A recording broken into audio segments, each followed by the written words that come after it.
안녕하세요.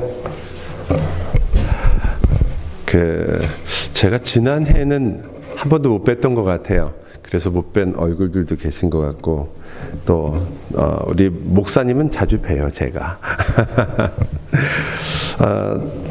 말씀 부탁을 받고 제가 여러 가지로 고민을 많이 했습니다. 저도 이제 목회를 한 교회에서 10여 년이 이제 지금 18년째 들어가거든요. 꽤 오래 하면서 저희 교회에 이런 성도들하고 같이 이야기도 하고, 우리 직분자들과 교회 일에 대해서 의논을 하고, 어떻게 하면 하나님의 교회가 바로 설 것인가, 어느 목사님이나 마찬가지로 저도 고민을 많이 그때 하는데, 항상 결론이 그런 것 같아요. 과연 우리가 어떻게 하나님의 그 거룩하신 영, 하나님의 성령의 역사로 살아가느냐. 올해 표어가 주는 교회라면서요. 여러분이 정해놓고 여러분은 관심이 없는 얼굴이에요. 주는 교회라면서요. 예, 뭘 주실 건가요? 저는 주는 교회를 여러분이 하시는 이유가 여러분이 받은 게 많다라는 것을 말씀하시고 있다고 생각합니다. 여러분이 받은 게 많으시니까 지금 주시려는 거 아닌가요? 이것도 저것도 아니고, 그래서 목사님 좋을 대로 생각하십시오. 그래서 제가 그렇다면 우리가 받은 것과 그렇게 받은 게 많다면 그 받은 것을 우리가 어떻게 이해하고 정리를 하고 있느냐에 따라서 여러분이 줄 수 있는 거예요.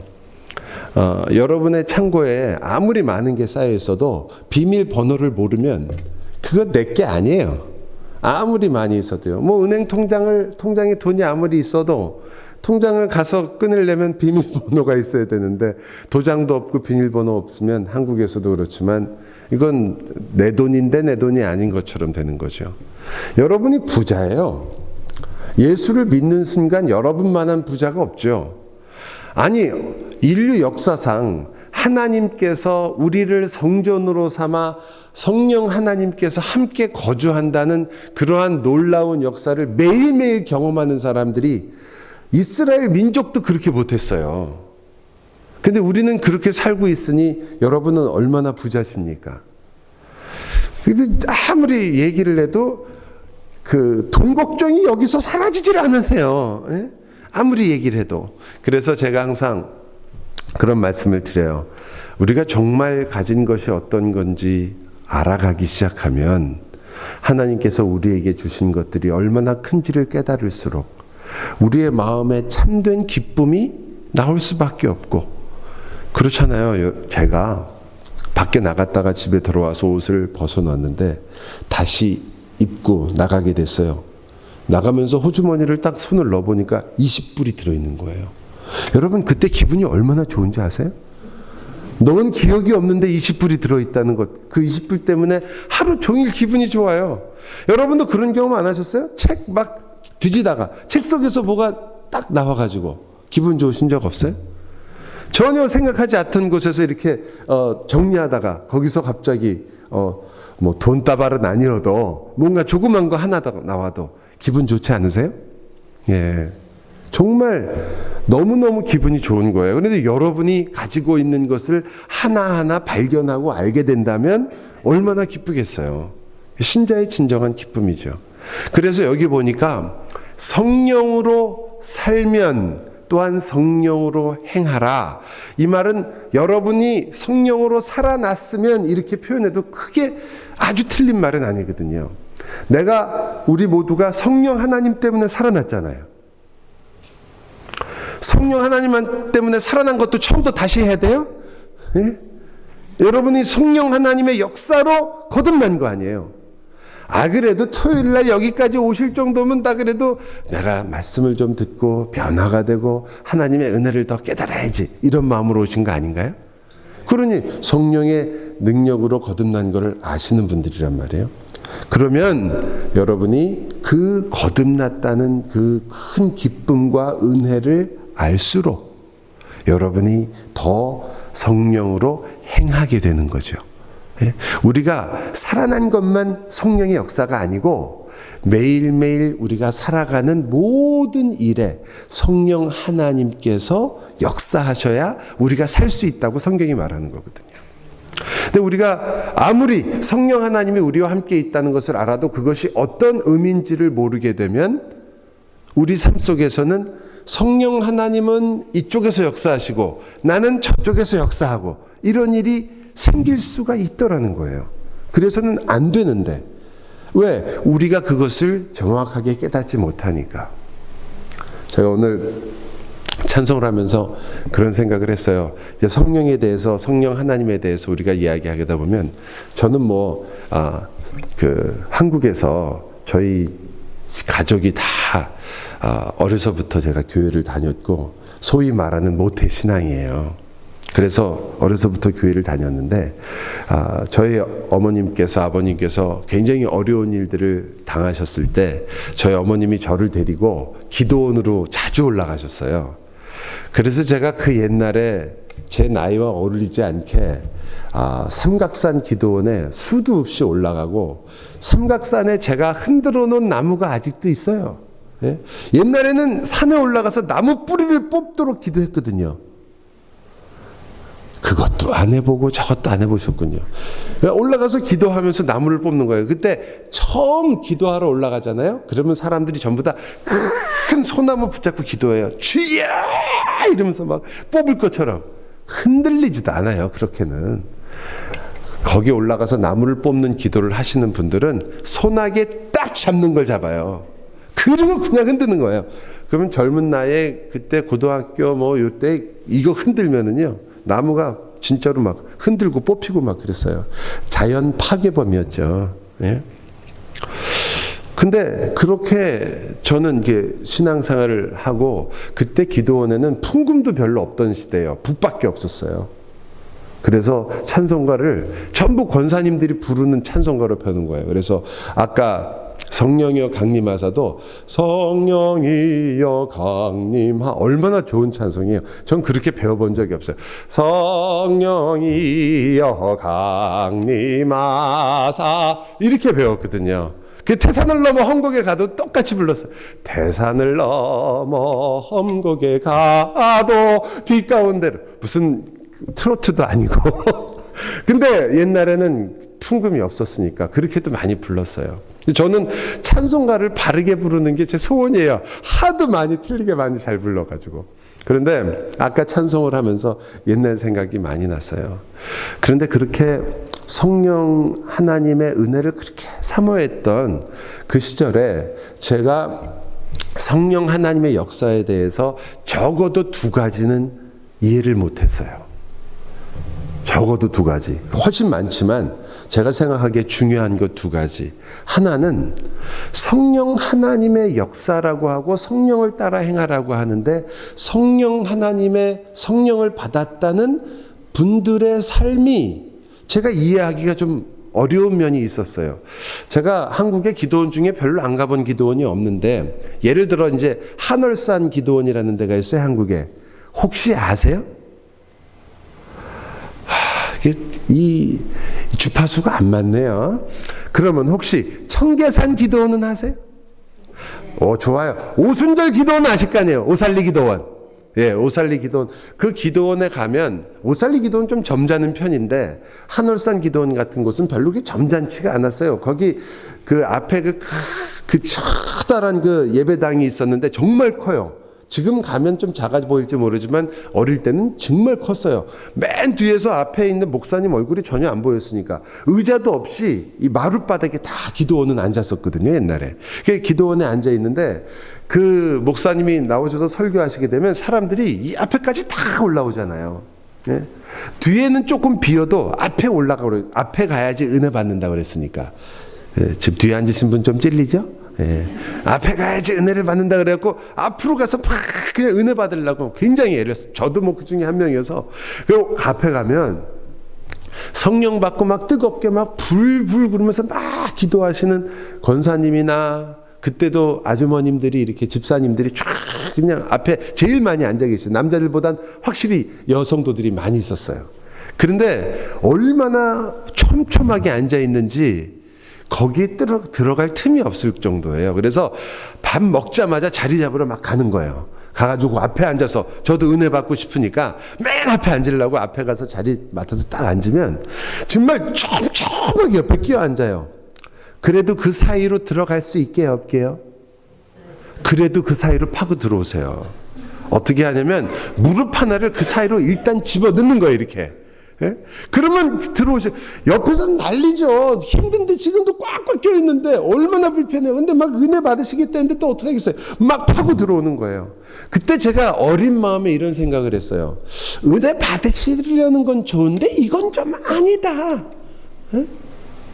그리고 그때 많은 분들이 하나님의 은혜를 경험하고 은사를 경험하고 이런 것들을 분명히 보았는데도 그분들이 교회에서 혹은 그곳에서 이제 은혜를 받고 나가서 줄 서서 밥을 먹는데 전부 새치기를 해요. 서로 막 그냥 앞으로 가시려고 하고. 제가 그런 걸 보면서 이건 좀 아닌데 이런 생각을 했었어요. 또 교회에 와서 같이 다 와가지고 그렇게 은혜 받으신 많은 권사님들 같이 있으면 저희 교회도 꽤 계셨는데 분명히 기도원에서 같이 보신 분들이거든요. 같이 가고. 근데 교회 와서 여전도 회의를 하는데 목소리가 제일 크신 거예요. 네? 왜 그럴까? 제가 그게 첫 번째 제일 이해가 안 됐던 거예요. 왜 그러냐면요. 제가 성경을 읽어보니까 성령의 열매는 사랑과 온유와 인내, 자비, 양선 이런 건데 성령을 받았는데 성령의 열매는 좀 다르더라는 거죠. 그래서 제가 이해가 안 가는 거예요. 어떻게 이런 일이 가능한가? 왜 이렇게 됐을까? 뭐가 잘못됐나? 여러분은 어떻게 생각하세요? 또 하나 제가 항상 궁금했던 게 뭐냐면 성령을 따라 행하라라는 게 무슨 말인지가 진짜 궁금했었어요. 어떻게 해야 성령을 따라가는 거냐? 그럼 매일 기도해가지고 성령님이 이렇게 뭐 아침마다 무슨 얘기를 해가지고 그 얘기를 듣고 가면 그러면 내가 성령을 따라 사는 거고, 그리고 아니면 내가 결정하고 내가 생각해서 내가 생각하기에 이 길이 좋겠다 그러고 가면 이거는 성령을 좇는 게 아니라 내가 가는 길이냐? 여러분은 궁금 안 하신가요? 다 알고 계신데 제가 혼자 흥분하는 건가요, 지금? 네. 그래서 저는 그 두 가지가, 적어도 그 두 가지가 이해가 안 갔어요.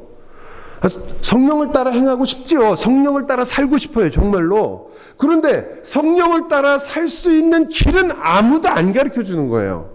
그냥 성령 받아라. 그럼 뭐든지 해결될 것처럼 얘기했는데 성령을 받은 것 같은데 그렇더라도 그게 어떻게 해야 될지 잘 모르겠더라고요.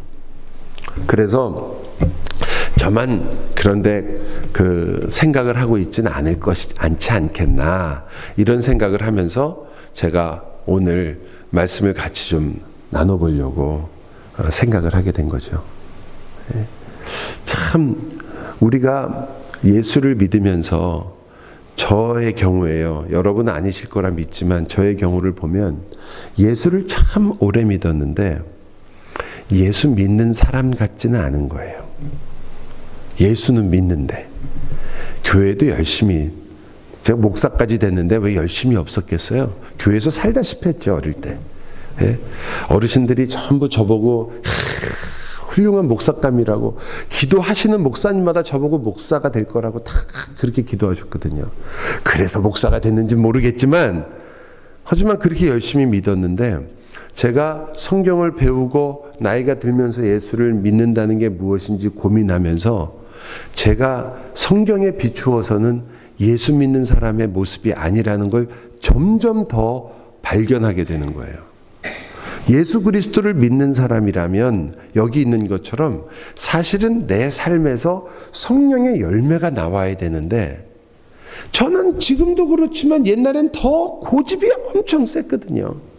제 고집대로 뭐든지 하고 시기, 다툼, 누가 김주현 목사님은 한국에 가서도 사랑을 받고 미국에 와서도 사랑을 받고, 제가 뭐 말은 안 하지만 속으로 굉장히 시기와 질투에 제가 불꽃 같은 질투가 있는 거죠. 아니 어떻게 사람이 말이지, 어디 가서는 좀 미움도 받는 것도 있고 좀 사람들인데 뭐 가면은 저쪽에, 아니 여기서 살았기 때문에 한국 가면은 굉장히 어려울 걸 줄 알았거든요. 저는 가신다고 그랬을 때.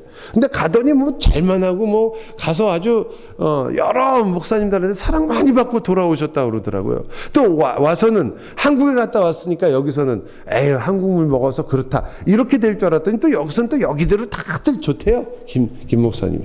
예? 그래서 저는 아니 어떻게 사람이 어떻게 하면 저렇게 그럴까? 저희 웨스트민스터 동문들이 이렇게 모여서 얘기를 할 때도 김주현 목사님이 없으면 아무도 심심해서 모이질 않아요. 그거 아셨어요? 네. 그럼 어떻게 하면 그렇게 되나?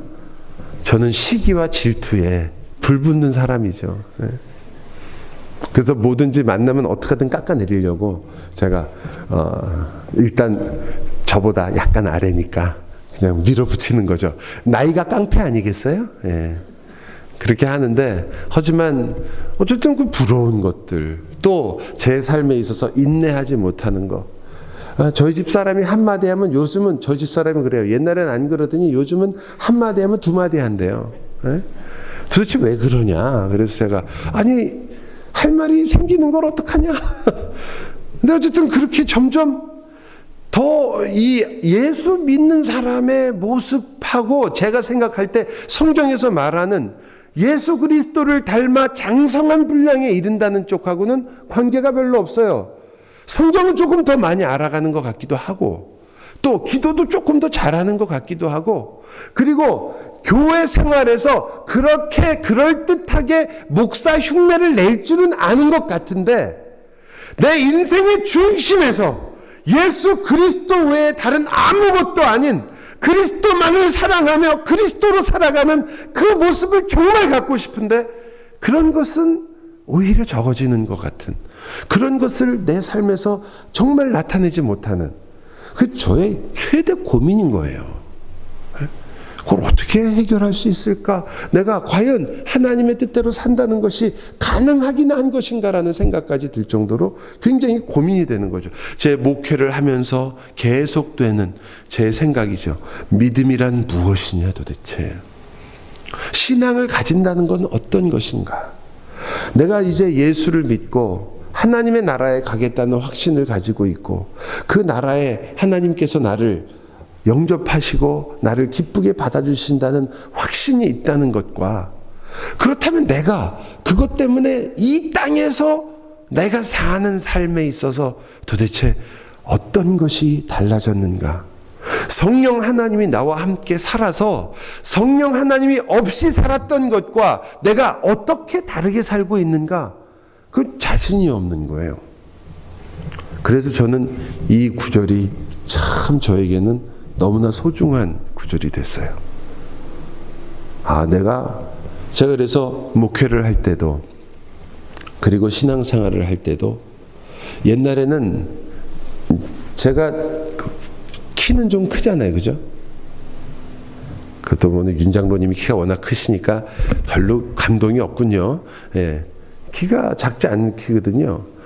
키 큰 사람이 싱겁긴 하지만 그래도 키가 크다 보니까 꿈이 컸어요. 제가 옛날에 처음 목회자가 되겠다 했을 때는, 그때 제가 적어도 조용기 목사님보다 한 2배 정도는 될 줄 알았어요. 제가. 예? 목소리도 일단 제가 크고 일단 뭐 뭐든지 잘할 수 있겠다 이런 생각하고, 세계에서 가장 큰 교회를 하겠다는 생각을 왜 안 했겠어요? 어릴 때 그런 생각 했죠. 그리고 뭔가 이 땅에 족적을 남기고 가겠다 뭐 이런 생각을 왜 안 했겠어요? 그런데 그것이 올바른 것인가? 그것이 과연 그러한 것을 쫓아가는 것이 과연 옳은 것인가라는 생각은 별로 하지 않았어요. 하나님을 위해서 큰 일을 하면 다 된다고 생각한 거죠. 근데 그 일을 이루는 것, 그리고 누군가가 그 일을 할 수는 있겠지만 그 일을 이루는 것에 있어서 과연 성령을 따라 행했는지, 거기에 대해서는 별로 생각을 해본 적이 없어요. 하나님에서 위대한 일을 하려는 생각은 많았어요. 큰 일을 해보고 싶은 마음은 많았어요. 그런데 하나님께서 이런 마음을 주시는 거예요. 그런 큰 일을 나 같은 사람을 통해서 하는 게 편하겠어요? 아니면 저보다 훌륭한 사람이나 심지어 하나님이 직접 하시는 게 낫겠어요? 그건 비교가 안 되잖아요. 하나님이 그냥 하시는 게 낫지. 제가 아무리 가서 설교를 잘한다고 예수님이 가서 한 번 하시면 끝이지 뭐 그거 제가 아무리 무슨 소용이 있겠어요.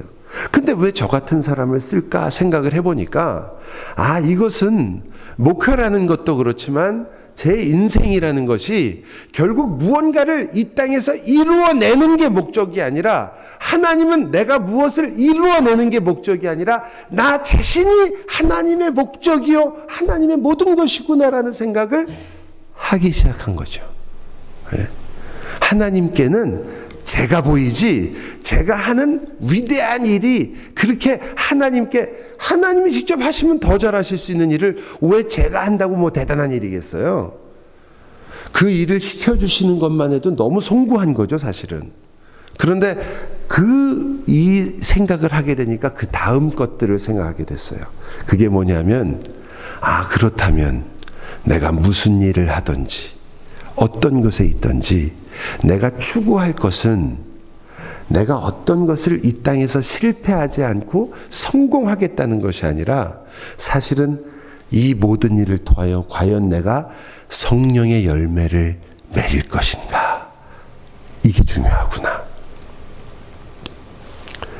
저희 교회에서도 그래요. 선교부가 모이잖아요.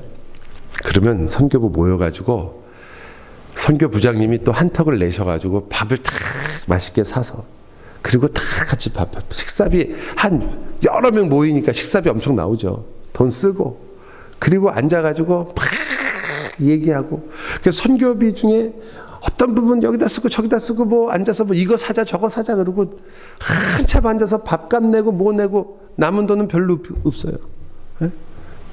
그러고 일을 할 때가 있어요. 무슨 일을 제대로 하는 게 아닌 거죠. 그런데 제가 항상 그렇게 얘기를 해요. 일은 제대로 하지 않아도 좋은데 일하면서 싸우지 마시라. 왜? 싸움과 시기와 다툼은 육체의 소욕을 쫓는 거예요. 아무리 위대한 일을 하고 전 세계의 모든 선교사를 우리 교회에서 다 도와줘도 싸움과 시기와 다툼이 있으면 이거는 육체의 일인 거예요. 성령의 일이 아니에요. 아무리 우리가 하나님의 일을 한다고 이름을 내고 그리고 대단한 것을 만들어내어도 그 안에 성령의 열매가 아니라 육체의 열매를 맺고 있으면 그건 육체의 일이지 성령의 일이 아닌 거예요. 너무 분명한 거예요. 그렇다면 성령을 따라 산다는 것도 너무 분명해지는 거죠. 저와 여러분이 왜 성령을 따라 사는 것을 너무 신비한 면이 있는 건 사실이지만 너무 신비하게만 생각하게 됐냐면 무언가 성령 하나님이 신이시니까 하나님께서 무언가 이렇게 뭔가 찌릿찌릿하게 해가지고 내 마음을 감동시켜서 사랑도 하게 하고 이런 쪽으로 많이 생각을 하다 보니까 심지어는 나한테 뭔가 말씀을 해주셔가지고 하면 좋겠다. 물론 들으실 수가 있겠죠. 어떤 때 기도하다가 하나님의 음성을 들을 때도 있겠죠. 그런데 우리가 개혁교회에서는 그것을 성령의 조명이라고 그러잖아요.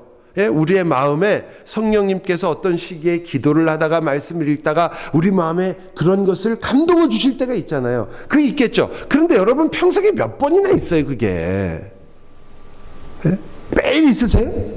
아침마다 기도할 때마다 그냥 성령의 감동으로 뜨거워지셔갖고 주여 오늘도 주님을 위해서 제가 목숨을 바치겠나이다 이렇게 되시나요? 이렇게 찌르고 저렇게 찔러도 끄떡을 안 하시네요.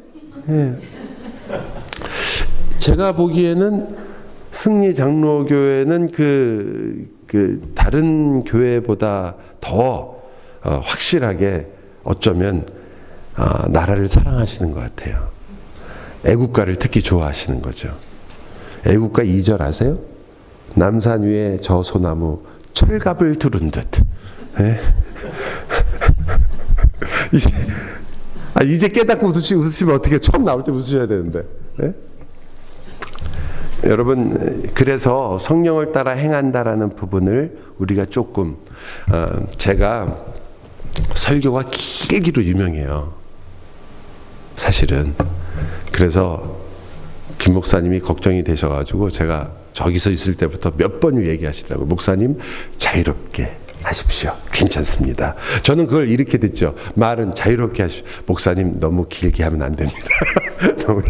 저는 이제 그렇게 듣죠. 근데 그래도 저는 여기 일단 올라오면 전혀 눈치 안 봐요. 여러분이 째려봐도 소용없어요. 할 말은 다 하고 가는 거죠. 언제 또 와요? 예. 저야 지르고 가면 그만인데 뭐 나머지 뒤처리야 김 목사님이 하시는 거지. 저도 아무 상관없으니까.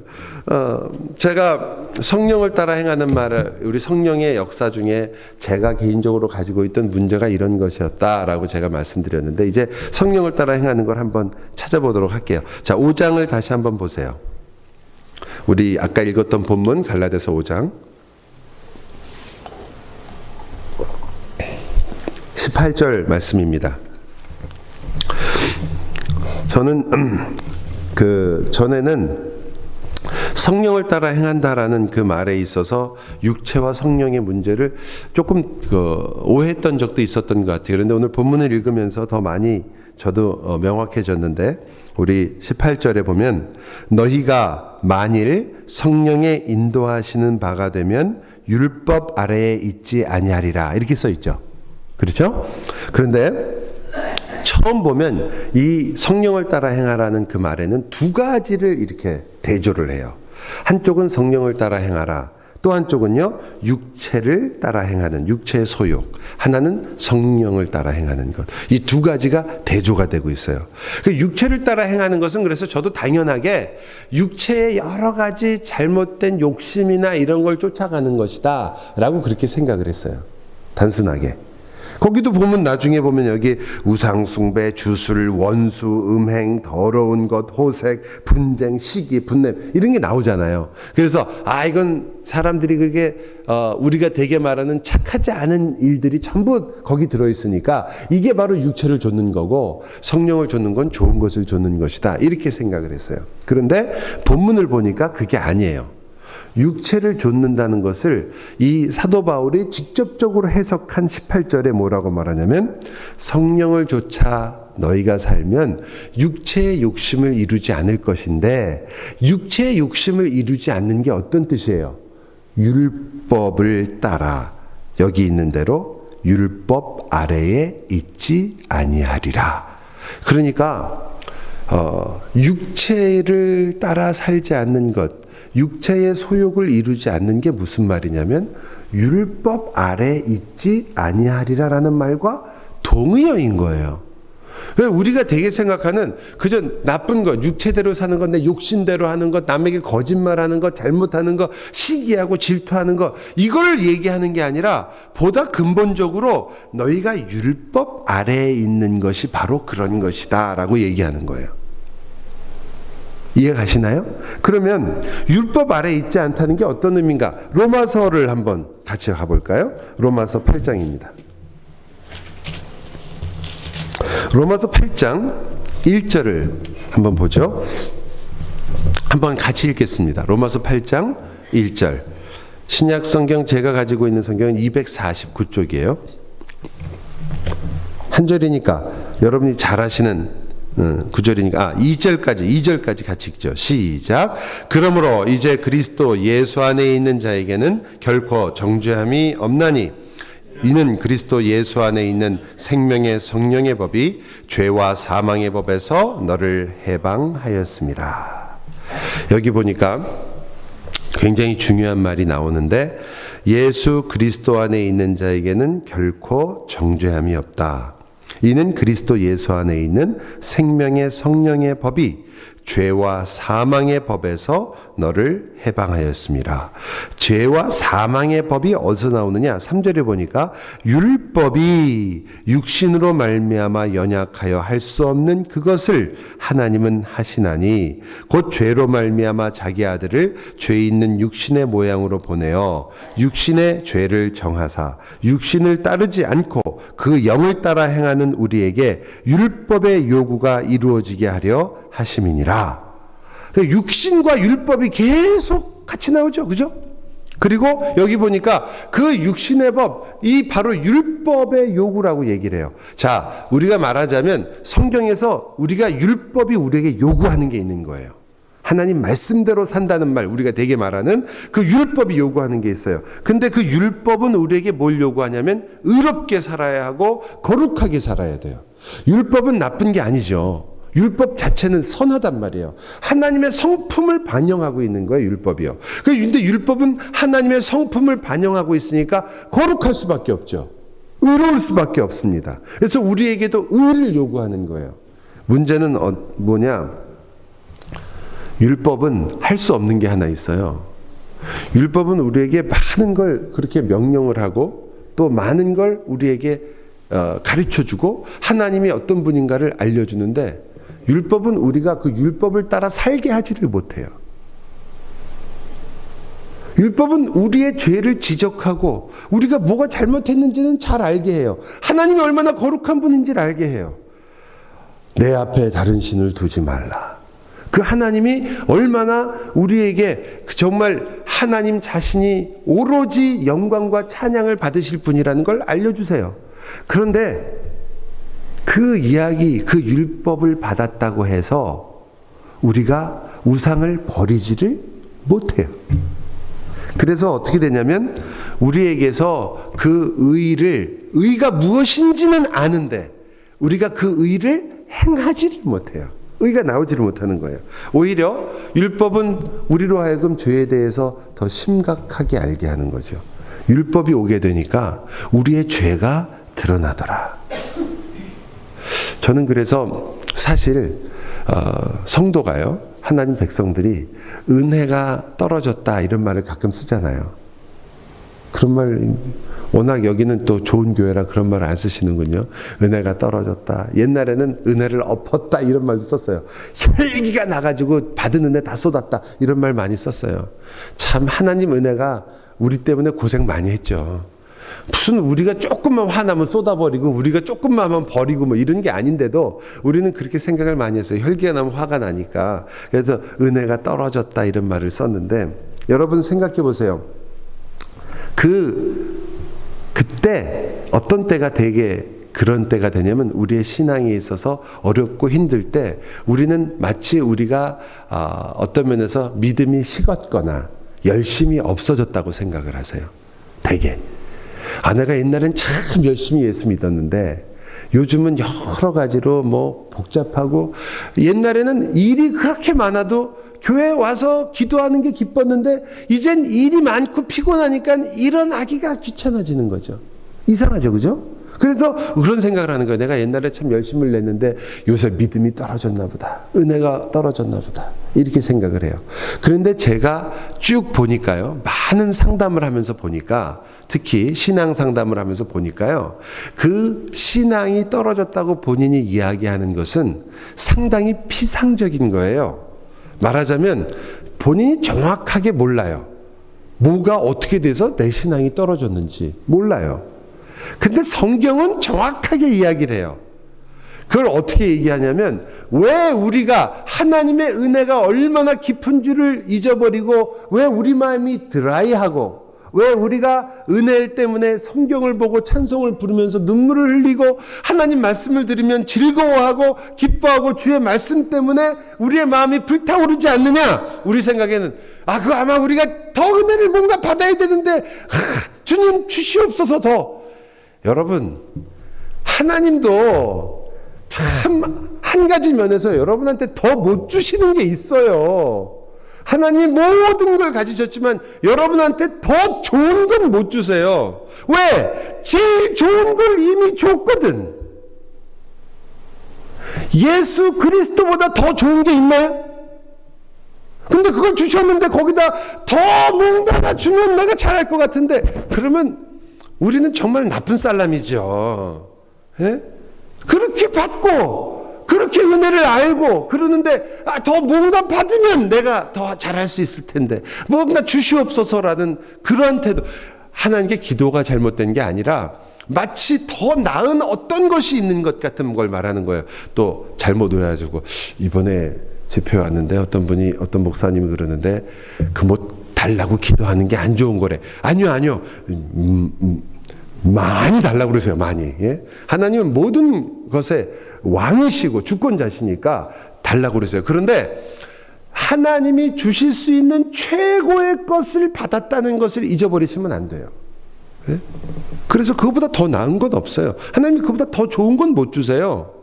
그럼 왜 제가 이렇게 말씀을 드리냐면, 여러분과 제가 그 면에서 잊어버리는 게 뭐냐면요, 은혜를 더 좋은 걸 못 받아서 여러분의 마음이 뜨거워지지 않는 게 아니에요.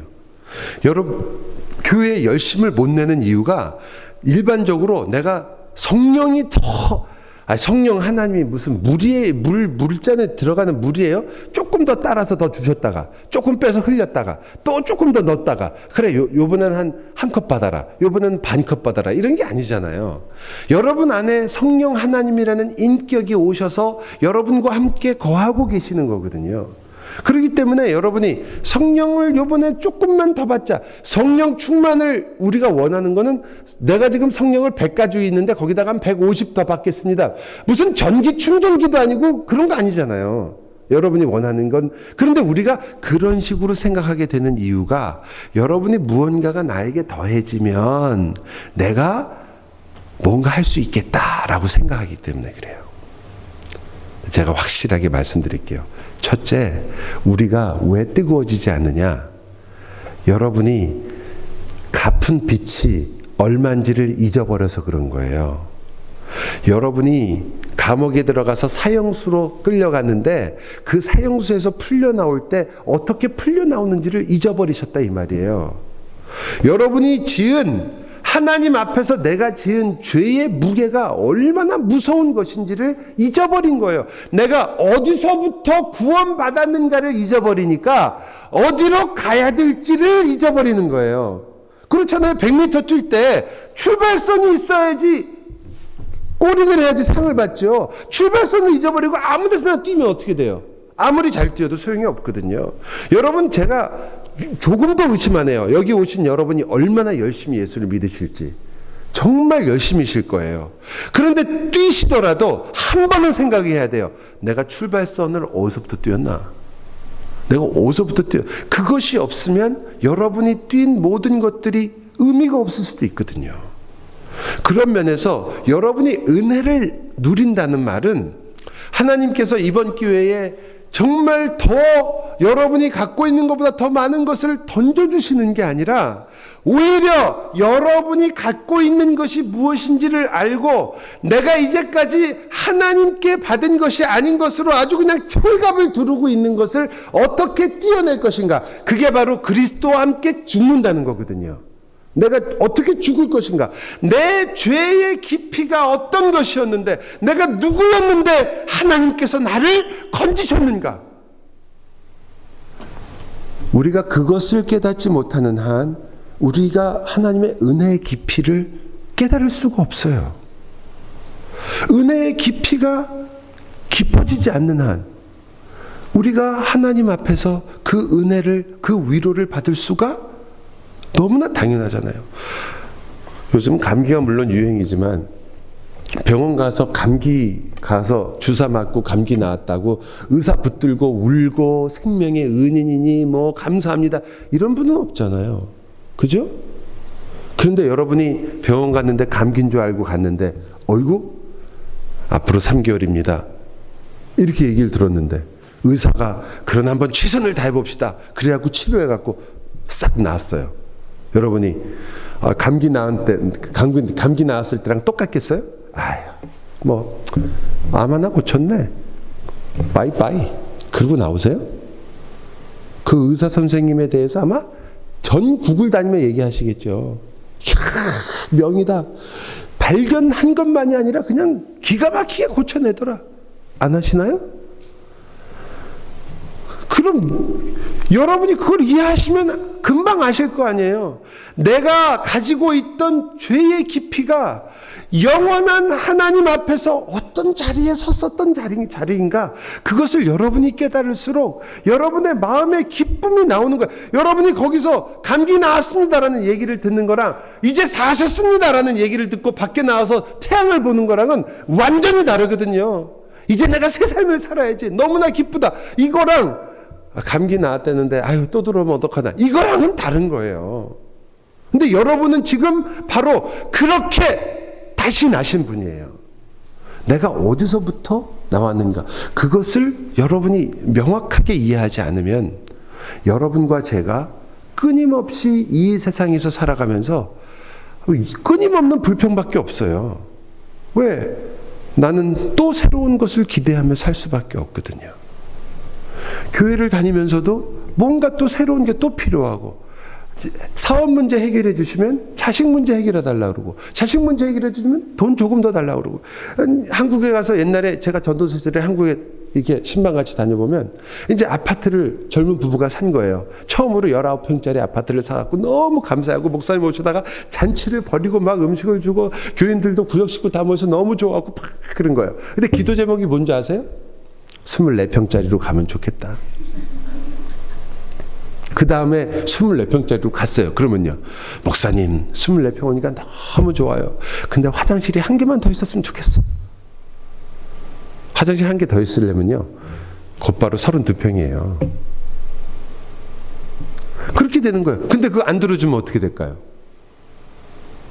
마음에 이상하게 아무렇지도 않을 것 같고 다 괜찮을 것 같은데도, 여러분도 경험해 보셔서 아시지만, 아이 뭐 나 몰라도 돼, 난 아무것도 아니야, 난 뭐 한 일 아무것도 없어. 그래서 진짜로 교회에서 맞아요 권사님 아무것도 하신 일 없습니다, 권사님은 정말 아무것도 아닙니다. 그러면 어떻게 돼요? 삐져서 다음 주 안 나오시죠. 그 우리들인데 인간이. 그 정말로 그렇잖아요. 우리가 그러니까 그 가지고 있는, 우리가 아무리 속으로 겸손한 척해도 그것이 실질적으로 우리 삶에 드러나는 걸 보면 우리는 뭔가를 끊임없이 기대할 수밖에 없어요. 그런데 만약에 여러분이 정말 내가 아무것도 없는 자였구나, 그뿐만 아니라 나는 영원히 하나님의 저주 아래 있을 수밖에 없었구나. 제가 지옥에 대한 설교를 그렇게 좋아하진 않는데요. 왜냐하면 좀 우울하잖아요, 아무리 그래도. 그런데 이때는 꼭 필요해요. 왜? 여러분 생각해 보세요. 하루 이틀을 이 세상에서 정말 돈 없어서 사는 거 되게 힘들어요. 한 달, 두 달도 어려워요, 미국에서. 이 렌트 내야죠. 맨날 빌빌거리다가 정말 빌빌거리다 죽게 생겼어요. 근데 그렇게 사는 것도 힘든데 영원히, 예? 영원히 저주 아래서 산다고 생각해 보세요. 그게 얼마나 무섭고 심각한 일이에요. 과거에 조나단 에드워드 목사님 같은 분이 그 하나님의 진노 아래 있는 죄인들의 모습을 설교할 때 사람들이 거기서 자지러지고 쓰러지고 바닥에 엎드려서 울고 그랬어요. 하나님 제발 살려달라고. 나는 그 저주를 받기 싫다. 그곳에 있기 싫다. 나는 절대로 거기 가고 싶지 않다. 하나님의 저주, 그 무서운 저주 아래 있고 싶지 않다. 다 그랬어요. 그 저주 아래 있는 것이 얼마나 무서운가를 깊이 깨달았기 때문에 그때 컨버전, 회심을 하신 분들이 그 미국을 바꾼 거예요. 왜? 이렇게 기쁜데 나 아무것도 안 줘도 좋아. 우리 집 망해도 괜찮아. 내 생명을 가져가도 돼. 나에겐 그 생명이 있다. 예수 그리스도가 있다. 내가 영원히 함께 하실 그 하나님의 은혜가 나와 함께 있다. 그것이 그 사람들을 평생 기쁘게 했어요. 그게 우리에겐 왜 안 돼요? 왜? 당연히 우리도 똑같은 사람인데. 바로 우리가 그것을 누려야 될 사람들이라는 거죠. 우리가 거기서부터 건짐을 받아 기도할 때만 죽을 수밖에 없는 죄인이 아니라 정말로 우리가 나 하나님 몰랐으면, 내가 예수 앞에 오지 않았으면 어떤 사람인가를 깨닫고, 그래서 내가 그 사이에 이렇게 교만해졌구나. 그 사이에 내 마음이 이렇게 부었구나. 우리 중고등학생들의 말 그대로 표현하자면 간땡이가 배 밖으로 나왔구나. 내가 하나님의 옹냐옹냐 하고 그대로 이렇게 기도도 들어주고 그리고 와서 교회에서도 이렇게 말씀 듣고 예배도 하고 찬송도 하고 그래도 이제 뭐 하나님 앞에서 애교도 떨고 그렇게 되니까 내가 지금 간이 부어가지고 하나님이 나를 어떻게 사랑하셨고 내가 누구였는지를 잊어버렸구나. 그 회개라고 그러거든요. 여러분, 그 돌이킴이 매일매일 있는 사람하고 그렇지 않은 사람하고 인생이 어떻게 똑같겠습니까? 바로 그 부분이 제가 말씀드리려고 하는 부분에 있어서는 이런 부분이에요. 24절인데 그리스도 갈라디아서 5장 24절 그리스도 예수의 사람들은 육체와 함께 그 정욕과 탐심을 어떻게 해요? 이거를 이해하셔야 되는 거예요. 여러분이 지금 어떻게 되신 거냐면 성경에 의하면 여러분은 더 이상 율법 아래 있지 않다라는 게 로마서 8장의 이야기예요. 그러니까 갈라디아서에 의하면 갈라디아서 성령의 일을 이야기할 때 이렇게 하잖아요. 성령의 인도하시는 바가 되면 너희는 율법 아래에 있지 아니할 것이다. 그럼 성령의 인도하심이라는 것은 율법 아래에 있지 않은 건데 그것은 정죄받지 않는다. 조금 아까 읽었잖아요, 우리. 로마서 8장에서. 정죄받지 않는다. 다시 말하면 거듭났다. 구원받았다. 이런 뜻이에요. 제가 왜 이렇게 얘기하느냐? 여러분에게 성령을 따르는 일은 첫 번째, 성령을 따라서 내가 열심히 나가는 것 전에 여러분이 먼저 정리하실 게 나라는 존재가 성령의 인도함을 받은 존재예요, 지금. 내가 이제부터 잘하면 성령을 따라 사는 게 아니라 내 이름표가 있어요. 여러분의 이름표. 여러분의 이름표가 거기 뭐라고 했냐면 성령을 따르는 자 이렇게 돼 있어요. 여러분이. 이해가 안 되실 거예요. 왜냐하면 어떻게 하면 성령을 따를까 맨날 고민하시니까. 근데 여러분의 이름, 예수를 믿은 사람은 더 이상 율법 아래에 있다 없다? 저랑 오늘 밤에 해보시겠다. 율법 아래 있어요 없어요? 없어요. 율법 아래 있으면 여러분은 율법의 판단에 따라서 정죄받아야 되는 거예요, 매일. 그리고 그러면 구원받은 하나님의 백성이라고 할 수가 없잖아요. 매일 죄책감에 시달리는 거예요. 죄 용서를 받지 못한 거예요. 하나님 앞에 갈 수가 없어요, 죄 때문에. 그러면 그 인생이 비참한 거잖아요. 그게 믿지 않는 거예요, 그게. 그런데 여러분은 예수를 믿어서 죄 용서함을 받았느니라. 그렇죠? 생명의 성령의 법이 우리를 자유케 했다. 어떻게? 아멘은 안 나와도 뭐 이렇게 뭔가 있을 줄 알았더니 저희 교회랑 어떻게 이렇게 똑같아요? 아주 제가 친근감을 느껴요, 그냥. 그런데 그래서 이제 우리가 알게 되는 거잖아요. 그렇다면 내가 육체의 소욕을 따르는 것이 율법 아래에 있는 건데 그 율법 아래 나는 더 이상 있지 않다. 그러니까 나는 육체의 소욕을 따르는 사람이 아니다. 여러분과 제가 존재론적으로 말하는 거예요, 지금은요. 여러분이 근데 나는 그렇지 않은데 이걸 생각하시기 전에 이렇게 생각하세요. 아들은 남자예요, 그죠? 근데 얘가 남자답게 행동을 안 하고 가끔 얌체처럼 굴 때가 있어. 그럼 여잔가요? 아니죠. 남자예요. 그러나 가끔 다른 행동을 할 때가 있잖아요. 그런 것하고 좀 생각하셔서 구별을 하세요. 존재라는 것과 행동하는 것은 언제나 일치하지는 않더라.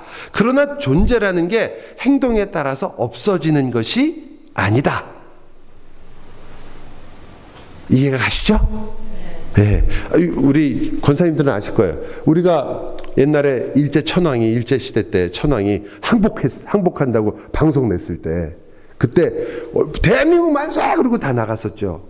그때 막 만세하고 나갔는데 미처 도망가지 못한 일본 순사가 앞에 있으면 어떻게 했어요? 대한민국 만세! 그리고 저쪽으로 도망갔어요, 우리가. 그러니까 저도 그런 것 같으네. 왜? 무서우니까. 미국도 그랬어요. 흑인 해방이 됐어요. 근데 흑인들이 미국 사람들을 백인을 만나면 고개를 숙였어요. 썰 그러고. 그럴 필요가 전혀 없는데도. 왜? 그게 과거에 가지고 있는 습관들과 살았던 방식들이 다 없어지지 않았으니까. 자, 그렇게 하면은 해방이 안 됐나요? 그렇게 하면 우리나라가 해방 안 된 거예요? 우리가 도망가면 일본 순사 만나서 두려워하면 우리나라 해방이 취소돼요? 아니죠. 해방은 변할 수가 없는 거예요. 하나님께서 여러분을 위해서 예수 그리스도가 십자가에 돌아가신 건 누구도 취소할 수가 없어요. 사탄도 못해요. 오탄도 못해요. 19공탄도 못해요. 누구도 못해요. 하나님이 예수 그리스도를 우리에게 주사, 우리 그리스도께서 우리를 위해 죽으셔서 여러분을 구원하신 일은 누구도 취소가 안 돼요. 이건 끝! 다 이루었다! 그러니까 여러분의 그것이 사라지는 게 아니라 내 삶이 살아가는 방식과 그 모든 것들은 이것과 존재와는 다르게 살아갈 때가 있어요. 그러나 그래서 존재가 취소되는 게 아니에요. 그러니까 제가 물어볼게요. 여러분은 그렇다면 육체의 소욕을 따르지 않는 사람은 곧 율법 아래에 있지 않는 사람이다. 여러분은 율법 아래에 있지 않다. 그러므로 여러분은 육체의 소욕을 따르는 사람이 아니라 성령을 따르는 사람이다. 그렇게 되기를 원하는 게 아니고 여러분이 그 사람이라니까요. 여러분이 그 사람이기 때문에 하나님이 그 사람들답게 살아라 이렇게 얘기하시는 거예요. 지금 남자거든요. 그러니까 너 좀 남자답게 행동하고 남자답게 살아라 이렇게 얘기하는 거예요. 남자도 아닌데 해라 그러면 어떻게 해요? 여자 보고 남자처럼 살아라면 안 되잖아요. 그럼 똑같아요. 여러분이 지금 성령을 따라 사는 사람이라는 이름, 존재적으로 하나님께서 여러분을 생명의 성령의 법 아래 두셨다고요. 그렇기 때문에 명령하시는 거예요. 생명의 성령의 법으로 내가 너를 구했고 너는 생명의 성령의 법 아래 있으니까 생명의 성령의 법을 가진 사람답게 살아라. 이해가시죠? 그게 목사님 큰 차이가 있나요? 네? 그 열심히 사는 거나 그게 다르죠. 너무 다르죠. 여러분이 끊임없이 매일 이게 될까 안 될까? 내가 오늘 또 주님 뜻대로 살 수 있을까 없을까? 내가 또 주님 뜻대로 살지 못해서 매주마다 와서 주여 나는 오늘도 이번 주도 지은 게 죄밖에 없습니다. 기억도 안 나면서도 그냥 매일 똑같이 기도하고 그렇게 하는 그렇게 살아서 매일 그렇게 사는 것과 내가 하나님으로 받은 은혜가 이렇게 큰 사람인데 주님 그것을 내가 살지 못했으니 주님 저라는 이름 이 주신 이름에 맞게 살 수 있도록 저를 다시 일으켜 세워주시고 다시 주님을 향하여 갈 수 있게 해주십시오. 이게 회개예요. 이게 여러분이 난 일주일 동안 잘못했습니다. 나를 그저 죽여주십시오. 그것은 회개가 아니라 그냥 반성문 쓰시는 거예요. 반성문. 그건 반성문이에요. 회개라는 건 반성문을 쓰는 게 아니라 내가 그렇게 하나님의 자녀로서 분명하게 하나님이 주신 이것을 감당하지 못했습니다. 그러니까 문패 떼주십시오. 그게 아니잖아요. 그러니까 나 안 하겠습니다. 이게 아니에요. 그런데도 내가 그런 사람이니까 내가 그렇게 불러주시니까 그렇다면 주님 내가 그 사람이라면 내가 역시 살아보겠습니다. 이렇게 나가는 거죠. 그게 회개예요. 그래서 여러분이 지치거나 피곤하는 게 아니라 오히려 그렇다면 내가 가겠습니다. 이렇게 되는 거예요. 히브리서 12장에 나오잖아요. 어그러진 무릎을 그 길을 바르게 하시고 약하여진 무릎을 일으켜 세우셔서 그게 그 말이에요. 여러분과 제가 그 길을 가게 돼 있다고요. 가도록 하나님이 부르셨고. 근데 아까 했던 말씀을 조금 더 약간 설명을 드리자면 저희가 다 이민 와서 알잖아요. 한국, 미국, 그죠? 아시죠? 근데 한국에서 사는 습관이 있어가지고요. 저는 한국에서 학교 다닐 때 버스 타고 다녔거든요. 근데 버스 탈 때 새치기 안 하고는 학교 못 가요. 어떻게 하든지 먼저 타야 돼요. 안 그러면 안 돼요. 정말 생존 경쟁이니까. 아마 김 목사님은 거기까지는 모르실 거예요. 예. 왜냐하면 그때 참 그 고생을 안 해보시고도 목회를 하실 수 있다는 게 저는 참 존경스러워요. 예. 그걸 해보셔야 되는데 그 버스에 타려고 그때 참 안내양들 대단하셨죠. 그분들 국가에서 훈장 같은 거 안 주는지 모르겠어요. 그 차 한번 S자로 탁 해서 탁 하면 그냥 그 사이에 몽땅 싣고 그냥 가셨거든요. 그 안에 그 사람이 몇 명 들었는지 알지도 못해요. 탔어요. 그렇게 타고 갔다가 미국을 온 거예요. 제가 미국을 왔는데 디즈니랜드에 갔어요. 디즈니랜드 갔더니 거기 줄을 쫙 서 있더라고요. 거기 들어가는 표에 3시간 15분 이렇게 써 있어요. 그래서 와, 미국은 정말 다르다. 야, 어떻게 저런 롤러코스터를 3시간이나 타냐. 한국은 청룡열차 딱 60초 1분이나 2분밖에 못 타는데 역시 미국이 스케일이 다르구나. 3시간을 태워주는구나. 3시간 기다리라는 거 아니에요 그거. 근데 기다리대요 미국 사람들. 저 처음 와서 정말 놀랐어요. 제가 뭐 특별하게 나쁜 사람 아니었지만 저는 그때 누구라도 한국 사람 있으면 아는 척하고 앞으로 가고 싶었어요. 아니 이걸 어떻게 기다려? 이걸 3시간이나 기다려서 타는 이유가 뭐예요 도대체? 이해가 안 갔죠. 근데 여기는 그렇게 사는 거예요. 자, 그러면 제가 한국에 사는 습관대로 와서 여기서 행동하지만 그러나 미국에서 살기 때문에 그렇게 살아서는 안 되는 거죠. 여러분이 예수를 믿고 그 나라가 이 나라, 흑암의 나라에서 광명의 나라로 옮겼어요. 한국이 흑암의 나라라는 게 아니라 또 오해하셔가지고 흑암의 나라에서 광명의 나라로 옮겼어요. 그러면 그 광명의 나라의 백성으로 살아야 되는데 우리가 계속 뭘 가지고 있냐면 흑암의 나라에 살고 있던 습관을 아직도 갖고 있어요. 예를 든다면 여러분이 지금 신문을 볼 때 미국 트럼프 이야기를 많이 보세요. 한국 최순실 이야기를 많이 보세요. 네? 그렇단 말이에요. 우리는 미국에서 살고 미국 시민권 가지고 있어도 한국 거 계속 보잖아요. 그게 마치 그걸 우리가 관성이에요. 애국심이지만 관성이에요. 우리가 살아있던 방식이 없어지질 않는 거죠. 관성이라는 건 내가 뛰어가다가 갑자기 쓰면 몸이 앞으로 쏠리는 힘이에요. 그래서 훌륭한 신학자들이 우리가 예수를 믿은 다음에도 왜 우리는 계속해서 우리 안에 죄와 싸우고 있느냐? 죄의 관성이라고 그렇게 얘기를 해요. 죄의 중력. 네? 위로 여기 물건을 떨어뜨리면은 위로 안 올라가고 밑으로 떨어지잖아요. 그게 우리가 가지고 있던 과거에 살고 있던 습관이 그렇게 무서워서 그 죄의 습관과 우리가 살던 방식들이 우리를 중력처럼 끌어당긴다 이거예요. 네. 여러분 이건 잘 아시는 모든 우리 여성도들은 다 중력과 싸우시잖아요. 그죠? 그래서 바르고 올리고 땡기는 거 아니에요. 중력과 싸우는 거예요. 모르셨어요? 왜 주름이 지는지 여러분은 피부에 탄력이 아니요. 중력이라니까 이게 중력으로 이게 쳐지는 거예요. 그 중력과 싸우시기 위해서 매 세수하시고 피부 관리하시는 게 중력과 싸우시는 거예요. 그 중력처럼 내가 모르고 있는데도 내려온다 이거죠. 내가 모르는데도 내가 죄를 지으려고 애를 안 써도 내가 옛날에 죄 속에 있었던 죄의 나라 속에 살았던 것 때문에 내 삶 속에서 그런 것이 나오더라. 그러나 그렇다고 해서 당신이 지금 그 죄의 나라에서 살고 있는 것은 아니다. 여러분은 지금 하나님 빛의 나라에 들어와 있다. 빛의 자녀답게 살아라. 이 성경 표현이 얼마나 멋있어요. 여러분한테 빛이 되라. 빛이 되도록 노력해라. 이렇게 예수님이 한 번도 얘기 아니죠. 뭐라고 말하세요? 너희는 빛이다. 그건 다른 얘기잖아요.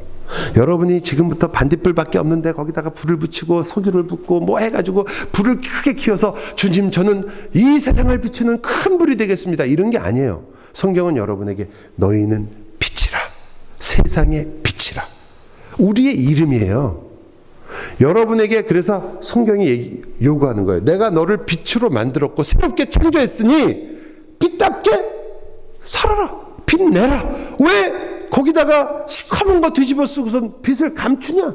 빛을 내라. 여러분이 주로 우리가 갖다 붙이는 게 뭐냐면, 여러분과 제가 주로 갖다 붙이는 걸 이제 율법적 삶이라고 하는 건데, 여러분이 뭘 갖다 붙이시냐면 예수 그리스도의 십자가의 부활과 그 능력으로 나 자신을 죽이는 일을 하는 게 아니라, 우리는 자꾸 교회 생활과 교회를 통해서 자꾸 붙이려고 그래요. 뭐 잘하는 것도 붙이고, 내가 교회에서 뭐 잘한 것도 자꾸 붙이고, 교회에서 누가 뭐 해가지고 내가 이만큼 주님을 위해서 일했다, 이것도 붙이고, 자꾸 붙이려고 그러는 거예요. 그 붙이는 게 사실은 빛을 빛나게 하는 게 아니라, 우리 생각엔 빛나는 줄 알고 붙이는데, 나는 저로 친다면, 나는 그래도 목회를 하고 교회를 위해서 이렇게 애를 썼고 하나님의 일을 위해서 애를 썼다, 그러니까 내가 얼마나 많은 일을 했느냐 하는 순간에 여기 붙이는 거죠. 여기다, 그죠? 훈장을 다는 거예요. 내 훈장을. 그거는 예수님 말씀대로 이 땅에서 끝이에요. 그게 내 훈장을 달았으니까. 근데 이런 자기 자랑이나 이런 것만 훈장이 아니라, 우리가 어떤 훈장을 많이 달려고 하냐면, 내가 한 것으로 하나님 앞에 나아가려고 하는 훈장을 자꾸 달라고 그래요. 나도 모르게 자꾸 내가 한 거, 내가 이만큼 기도했다, 그러니까 하나님께서도 나에게 기도한 것만큼 주실 것이다, 내가 이만큼 순종했다, 내가 이만큼 성경 읽었다, 내가 이렇게 한 번도 예배 빠진 적이 없다, 새벽 기도 나온다, 이런 것들이 자기도 모르게 뭐가 된다고요? 훈장이 돼요. 왜냐하면 그것 자체가 나쁘지 않아요. 여러분, 또 그런가, 그러면 내가 새벽기도 오늘부터 쉬어볼까, 이렇게 생각하지 마시고, 그게 아니라 이 새벽기도를 하는 것이 나쁜 게 아니라, 그것을 가지고 뭐가 되냐면, 하나님 앞에서 그것을 내 것으로 삼아서 내 힘으로써 하나님 앞에 공로로 이렇게 보여주고 싶은 거예요. 하나님, 제가 이만큼이나 했습니다. 그러니까 쟤하고는 나하고는 달라요. 예. 교회 와서 제일 재밌는 게, 신앙 좋으신 분들과 신앙이 별로 없으신 분들을 아주 극렬하게 이렇게 구분하는 거예요. 장로님은 신앙이 좋으신 분, 저분은 오신 지 얼마 안 되니까 그렇고. 그 말하는 뜻은 저도 알아요. 그리고 맞아요. 예, 그런 면이 있죠. 근데 이렇게도 한번 생각해 보세요. 두 분을 우리가 보니까 한 분이 신앙이 좋고 한 분이 신앙이 좀 떨어지지만, 위에서 봐보세요. 위에서 정수리 보이는 것밖에 똑같아요. 그걸 우리가 전문 용어로 도토리 키재기라고 합니다. 더 전문 용어로 50보 100보라고 그래요. 우리끼리 신앙이 세봤자 얼마나 세겠어요. 우리끼리 신앙이 약해봤자 또 얼마나 약하겠어요. 다 모두에게 예수 그리스도로 말미암은 성령 하나님이 함께 계시며, 그리고 우리가 그것을 다 깨닫지 못하여 활용하지 못하고 있는 것만 좀 다를 뿐이지, 뭐 그렇게 대단하겠어요. 여러분이 얼마나 귀한 존재인지 정말 아세요? 하나님에게 여러분은요, 생명 같은 존재예요. 그런 존재가, 하나님의 그 은혜와 사랑을 알고 있는 그 존재고, 그렇게 이름 지어진 존재가 그 하나님의 은혜를 생각하지 않고 또 자기의 옷을 만들어서 입으려고 하니까, 그때 뭐가 나오느냐? 그때 이게 나오는 거예요. 우상 숭배가 나오게 되는 거예요. 자기도 자기의 우상이 되고, 그리고 자기가 가진 것도 우상이 돼요. 기도해서 응답받은 것도 우상이 되고, 심지어는 예수 믿고 내가 전도한 것도 우상이 될 때가 있어요. 왜요? 그것들이 전부 율법 아래에 있는 옛날의 습관들을 버리지 못하고 자꾸 여기다 붙이니까, 여러분의 진정한 빛, 예수 그리스도가 보여줘야 할 그 빛 위에다가 까맣게 자꾸 갖다 붙이신다고요. 죽어야 될 때서, 주님, 저는 정말 하나님 앞에 아무것도 아닙니다. 기도하시는 그대로. 그리고 제가 그리스도와 함께 죽기를 원합니다. 그렇게 내가 죽어야 열매가, 여러분 열매 맺고 싶잖아요. 그 열매에, 그 어떤 열매라고 성경이 아까 읽었대? 어떤 열매예요? 무슨 열매? 무엇의 열매? 저는 그거 너무너무 정확한 표현인 것 같아요. 한 성령의 열매가 아니에요. 제가 인내했다고 해서 그게 한성령의 열매가 아닌 거예요. 그 성령의 열매가 맺히는 거예요, 우리가. 그러니 우리는 그 일에 있어서 하나님께서 그 일을 이루신 것만 해도 놀랍고 감사할 뿐만 아니라 주님께서 그 일을 행하셨으니 얼마나 놀랍습니까 하고 주님께 모든 영광을 돌리려면 내가 죽지 않고 그거 불가능하잖아요. 내가 살아서 내 것을 찾기 시작하면 하나님께서 내가 갖고 있는 훈장을 보시지 내 안에 있는 빛이 드러나지 않는다고요. 그 빛은 예수 그리스도 아니에요. 그때 그렇게 예수의 빛이 드러날 때 성령을 따라 사는 삶이 이루어지더라. 그때 내가 가지고 있는 훈장, 내가 가지고 있는 것들을 오히려 벗으려고 했을 때 무언가를 내가 해서 내가 이것을 쌓아서 하나님 앞에 인정받으려고 하는 게 아니라 하나님 저는 그것을 할 수 없는 자인데 주님께서 저를 부르셨으니 주님의 능력으로 제가 온 힘을 다하여 그 길을 가도록 하겠습니다. 주여 은혜를 베푸소서. 그렇게 살았을 때 인내가, 자비가, 충성이, 온유가, 절제가 나오더라고요.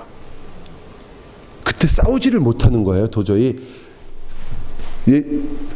새벽 기도를 오시는 옛날에 한국에서 새벽 기도를 오시는 권사님이 매일 이러시는 거예요. 새벽 기도 끝나고 나서 아유 새벽 기도가 이렇게 좋은데 왜 이렇게 안 나오는 거야? 그리고선 신방 가셔가지고 신방 가서 기도하면서 그 집이 새벽 기도 안 나오면 기도로 그냥 착사를 내는 거예요. 새벽 기도에 나오지 않는 이 가정, 저기 남자 집사님부터 여자 집사님까지 주님 다 뒤집어지게 해주시옵소서. 그러니까 본인이 새벽 기도에 나오고 열심을 낸다는 걸 증명하기 위해서 한 집안을 쑥다밭을 만드는 거예요. 그때 제가 같이 신방을 가면서 그런 생각을 한 거죠.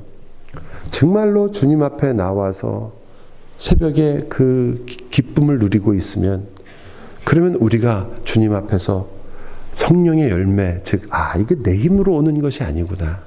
이게 하나님의 은혜구나. 하나님 감사합니다. 제가 평생을 주님과 함께 이렇게 동행하여서 제가 피곤하고 힘들 때라도 주님을 더욱더 찾게 하시고 내 마음의 갈망을 허락해 주시옵소서. 이렇게 한 사람이 그걸 가지고 다른 사람을 갖다가 콱콱 찌를 수 있겠어요? 빛이 되랬더니 전부 레이저가 돼가지고 그냥 쫙 레이저가 한번 나가면 다 죽는 거예요. 그냥. 아닌 거잖아요. 여러분이 조금만 보시면 금방 알 수 있는 거예요. 우리의 신앙생활에서 하나님께서 여러분과 제게 내가 율법과 관계없이 율법의 세력에서 드디어 벗어나서 하나님 나라의 생명의 성령의 법 안에 들어갔으니까 우리 승리 장로교회란 이름처럼 로마서 8장의 결론이 뭐예요? 넉넉히 이기느니라. 그죠? 넉넉히 이기느니라. More than a conqueror예요. 아주 그 표현이 너무 우리나라 말도 너무 좋은데 More than a conqueror. 내가 지금 와서 승리했는데 그것보다 더 위대한 거예요. 여러분이 기도했어요. 응답을 받았어요. 하나님 감사합니다. 근데 그것보다 더 놀라운 게 사실은 내 안에 일어난 거예요. 여러분이 봉사했어요. 봉사한 것만큼 하나님이 주실까요? 여러분이 헌금했어요. 헌금한 것만큼 11조 한 것만큼 하나님이 여러분에게 복을 주시면 여러분 우리 다 거지지. 받을 게 뭐가 있어요? 우리가 해봤자 얼마나. 여기 뭐 빌 게이츠 계세요?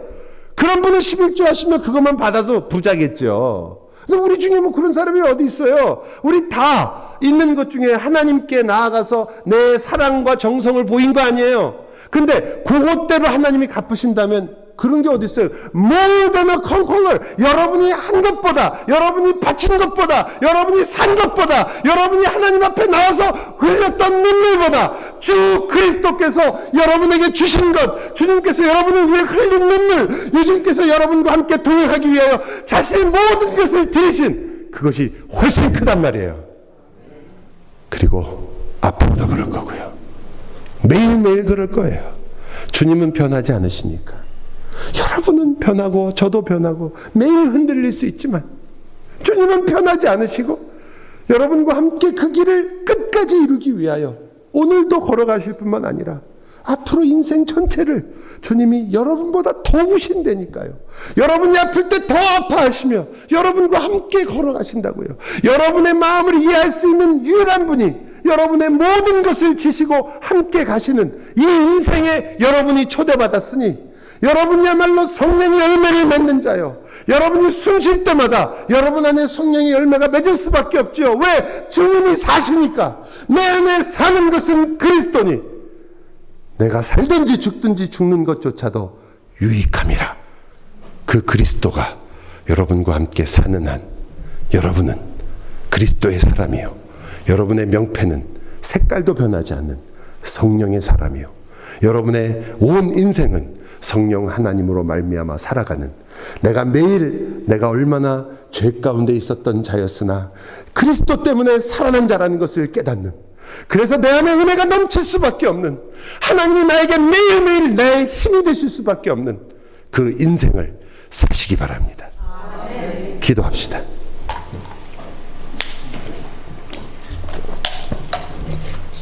사랑의 주님, 감사하고 감사합니다. 우리 마음에 율법을 새겨주시고 그 그리스도의 법이 우리의 삶과 이름이 되게 하셔서 그 생명이 우리 안에 역사하게 하시고, 그래서 우리로 하여금 누군가가 해야 한다고 말하는 것이 아니라 우리 마음에 하나님을 사랑하며 원하게 하시고 주님 뜻을 따라 사는 것이 내 기쁨이 되게 하시는 그 주님의 역사에 감사하고 감사합니다. 주님, 주께서 사랑하시는 이 승리 장로교회에 성도 한 분 한 분이 진정한 그리스도께서 약속하신 넉넉히 이기는 넉넉함의 승리를 매일매일 순간순간마다 힘들고 어려울수록 주님의 은혜가 얼마나 풍성한지를 깨닫고 그 만족스러운 주님의 은혜 때문에 오히려 더욱더 힘차게 그 무릎을 일으켜 세우고 하나님의 나라를 향하여 승리를 선포하며 살게 하여 주옵소서. 예수 그리스도의 이름으로 기도하옵나이다. 아멘.